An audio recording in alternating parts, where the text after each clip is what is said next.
Hello everyone. Today I'm going to be going over tactics used for armored engagements, things that you can do to get the most out of your tanks, and general do's and don'ts for armored warfare.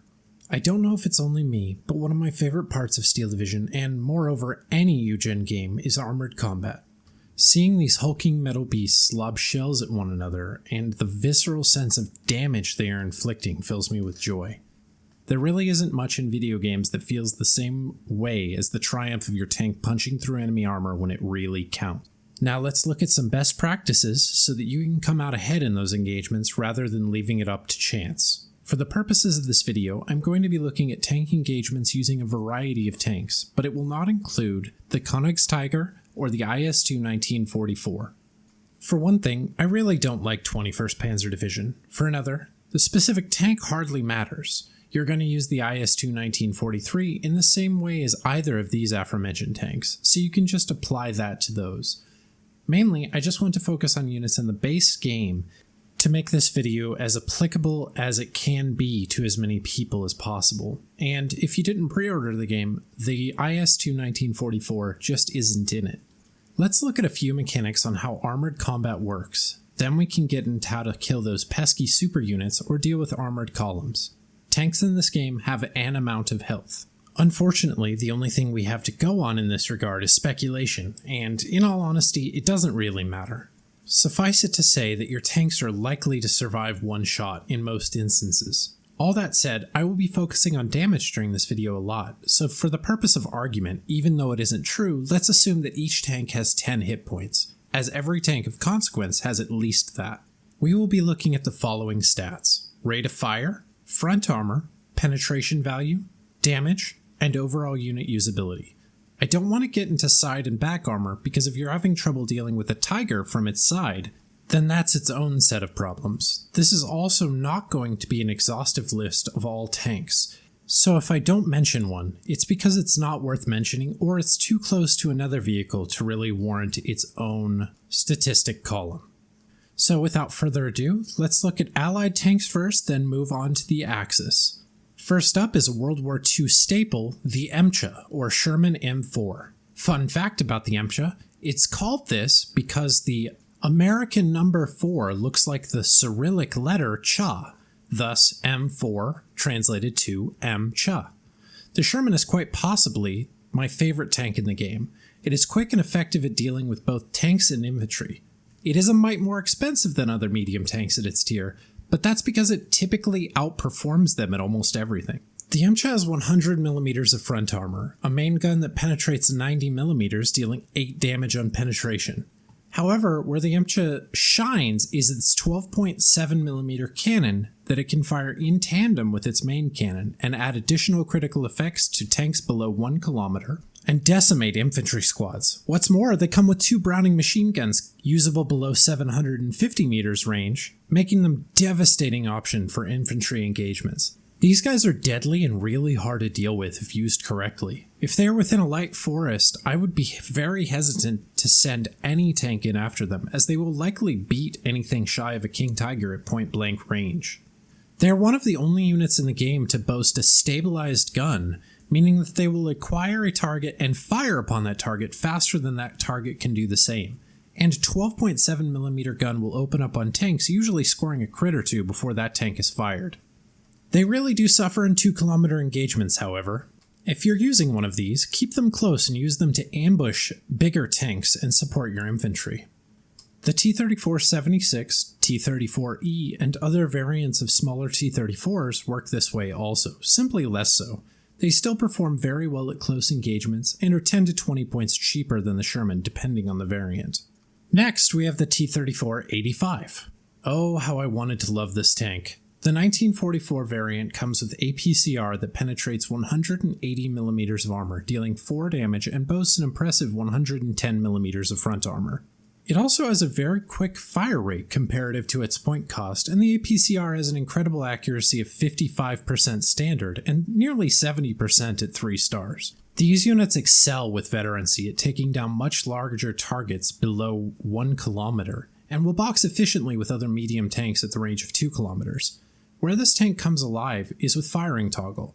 With units that have multiple shells, you can fire toggle, or in layman terms, toggle off the shell that just fired, fire a second shell, then toggle the first shell back on to shorten the effective reload time. How this works for the T-34-85 is if you're engaged with a Tiger at 900 meters, you fire the APCR, then provided the Tiger doesn't die, you can swap over to AP by turning off the APCR, firing again to potentially finish off the target.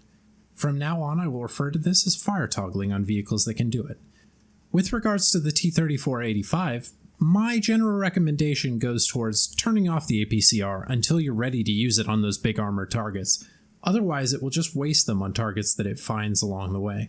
All in all, this vehicle is going to do very well for you at its 90-point price tag, but it will really struggle in 1v1 engagements with Tigers or Panthers that know it's there. Honestly, unless you're desperate, try to only take engagements as an ambush, or if there are more than one of these to guarantee a kill, potentially saving their lives.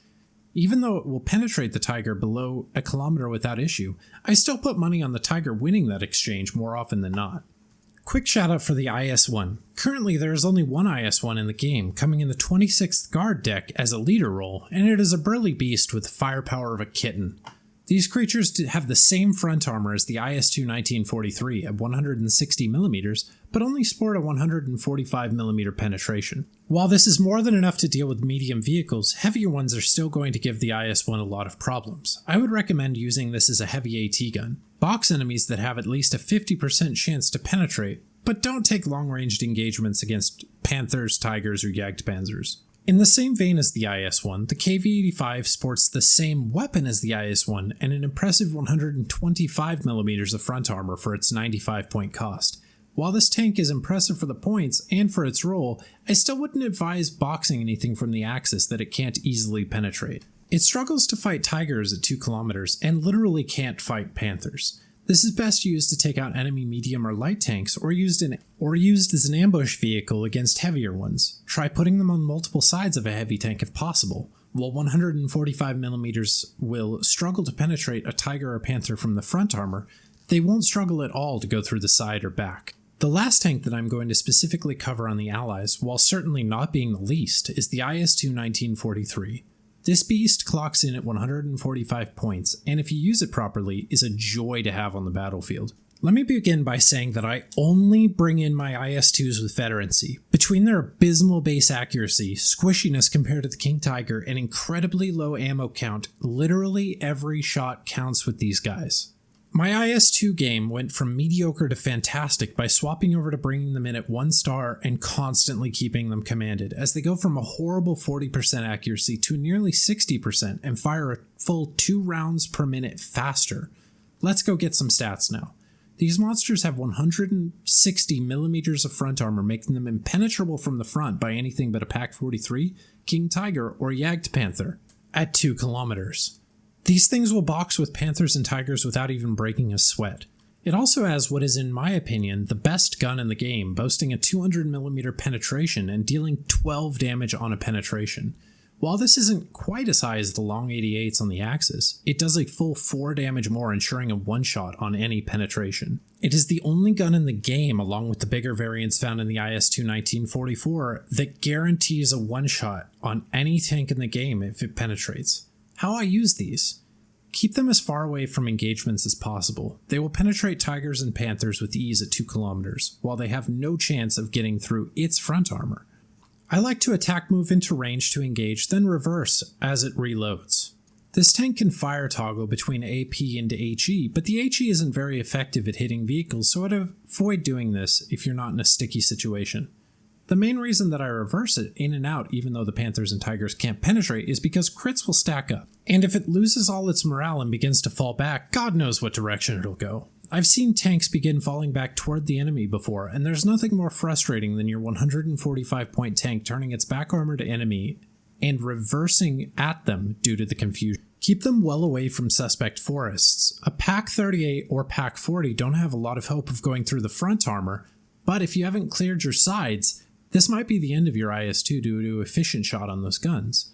The IS-2 sports awful optics, so it is unlikely to see the gun until after the 3rd time it fires. There are only a select few decks that gain access to the Pak-43, so bear those in mind if you're against them, and how many they have left. These are dangerous to you, but you will survive a shot if you make a mistake.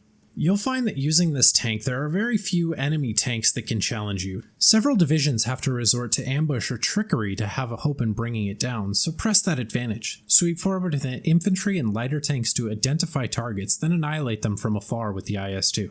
The only time that you want to use this tank in an ambush role is against a King Tiger. Its front armor is such that I would discourage long-ranged engagements with the King Tiger, anything longer than a kilometer. Within that range, you have close to a 54% penetration chance, if not a little more. I typically roll the dice on this, as the King Tiger won't one-shot the IS-2, however the IS-2 will one-shot the Tiger. Remember to really press your advantage with this vehicle, as 5th Panzer, Viking, Panzer Lehr, 116th Panzer Division, and several others have really no way to stop it other than sub-1k engagements. So long as you keep those Panthers at a distance, there's no way they can fight you.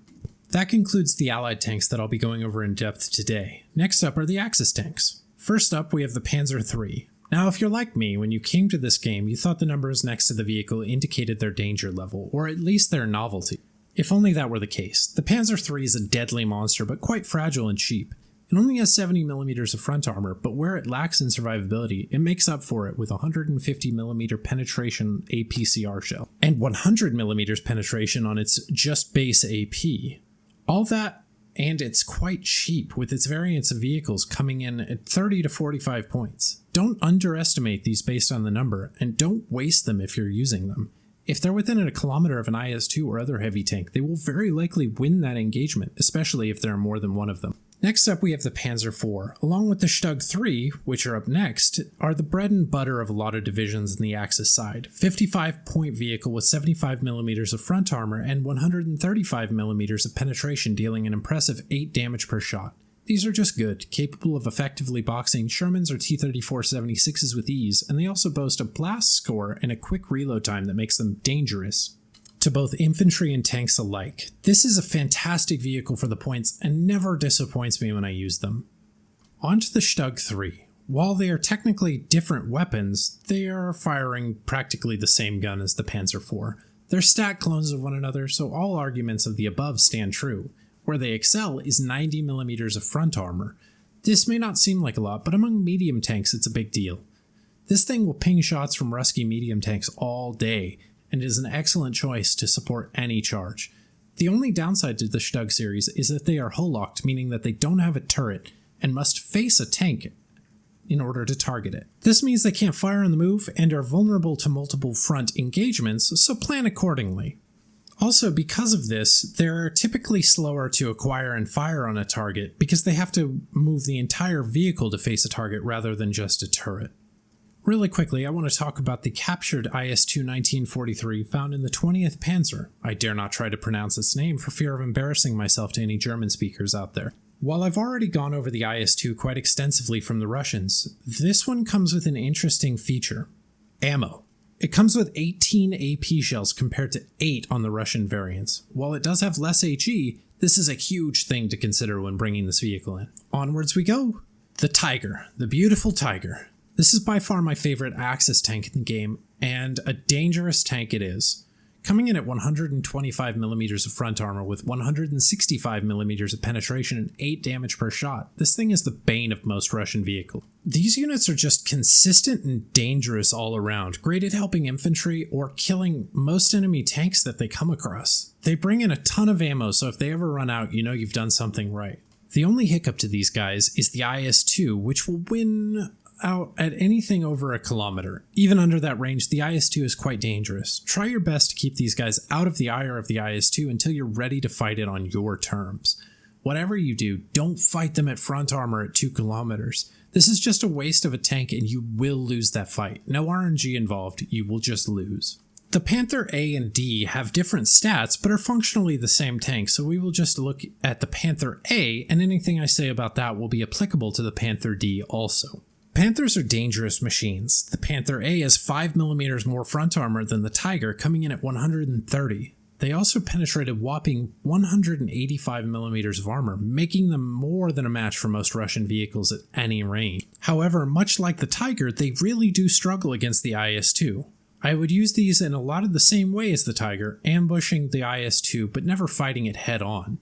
For the rest of the Russian and Allied lineups, you should be fearless at 2 kilometers with this vehicle. This brings us to the Panther G, which is a very different vehicle than its predecessors. Its functionality is the same as the Panther A, with the same 130mm of front armor and the same AP that can penetrate 185mm. Where it sets itself apart is the APCR that boasts a 250mm penetration.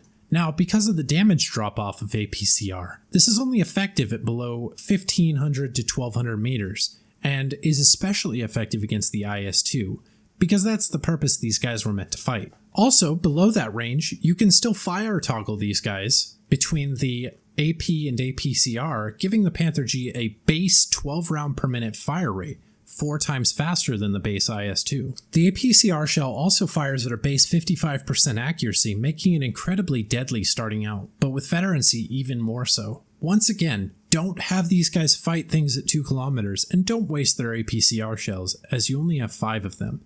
I would advise turning off the APCR shell much like the T-34-85 until you've found a target worth using it on, and then using it. Otherwise, they will just dump them into the first 5 things they see, and that's no good for anybody. I want to be absolutely clear about something, as I see it happen quite a lot in games. In 116th Panzer and 5th Panzer most specifically, these tanks are not meant to be your frontline tanks. They're meant as ambush vehicles to help you take down heavier vehicles. Their availability is such that bringing them in to perform a regular tank's duties is kind of a waste when they sport such a lethality toward IS-2s and much heavier targets. That brings me to the end of Axis vehicles I'm going to go over in depth. Honorable mentions go out to the Panzer L6 and the Lukes for having 20mm cannons, great for supporting city fights with infantry.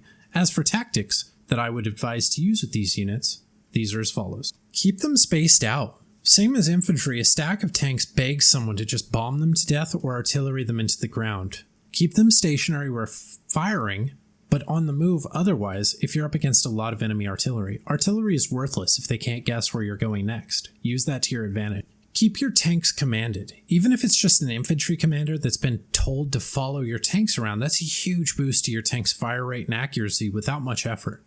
Use light forest to conceal your units when they aren't in use. This goes for any type of engagement, but if you're putting yourself into a situation where it's up to unit accuracy, critical chance, or other random number generation, then you likely want to rethink that engagement. I know there's going to be an element of chance in every engagement, especially armored in this game, and that isn't what I mean. Don't put your entire army on the line for a 30% chance and then be disappointed when it doesn't go your way. Sometimes a unit that has 1% chance to penetrate you does so and kills your unit. Sometimes you miss that 99%. The point is, don't hinge all your hopes off the performance of a single unit, regardless of what that unit is. And also, don't put yourself in an engagement, if you can avoid it, where the enemy has a higher chance to penetrate you than you do them. Now time for a few tips specifically for super heavy tanks such as the IS-2 and King Tiger. I've seen a lot of folks bunch their IS-2s into one unit, sometimes 6 or 7 strong. This is a waste of potential map control. As I've said before, I have a 3rd Tankovi deck that might be my favorite red deck to play, and in this deck are 4 IS-2s. Just 4 of them. I've actually said before that I have one too many in that deck. It is a dangerous machine and can control large swaths of land by itself. Aside from rush, I can't think of a good reason to have more than one in an area, as they will oftentimes waste shots on the same unit. They do enough damage to kill in one hit and move weirdly as a group. Split them up a bit and you get the same number, but you get twice as much map control. With 4 IS-2s, you could take care of all the problem areas in any given map, and if you're confident enough with your ability to micromanage them on multiple fronts, you could really cause some damage to opposing players. The same thing can be said for the King Tiger. Having more than one King Tiger in a spot is silly. It's impenetrable, and except when you misplay, it will beat most any enemy tank in an engagement. And it's expensive as hell.